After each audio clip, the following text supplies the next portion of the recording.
Gusto mong baguhin ang mundo, hindi ba? At kung pinapanood mo ang video na ito ay dahil nakatuon ka sa pagtatanggol ng buhay, pamilya at kalayaan. Ngunit alam mo ba kung gaano kahalaga ang bawat hakbang na ginagawa mo kasama ang Citizen patungo sa pagbabago ng mundo?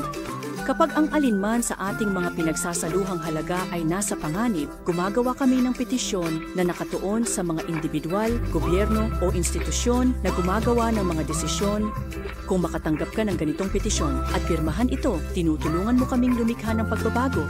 Kung, bukod pa rito, ibabahagi mo ang petisyong ito sa iba, malaki ang itataas ng posibilidad ng ating tagumpay. Sa pamamagitan ng pagbabahagi, tinutulungan mo kaming lumago at makamit ang mas malaking impluensya sa lipunan. Tinutulungan mo kaming bumuo ng isang matibay na komunidad sa buong mundo na handa para sa pagbabago. Mahalaga ang iyong boses, nais naring mas malakas kapag sumasama ito sa mga boses ng marami pang iba na nais ding magbago ang mga bagay. Sa Citizen, ginagawa naming posible na marinig ng mga makapangyarihan ang iyong boses. Ipinapadala namin ang iyong mga pirma direkta sa mga responsable sa paggawa ng desisyon.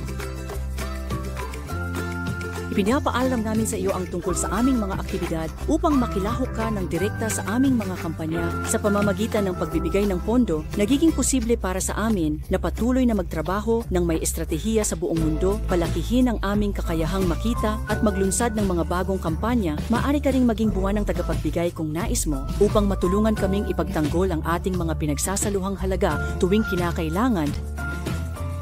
Ang mga tagumpay ng Citizen Go ay mga tagumpay mo rin.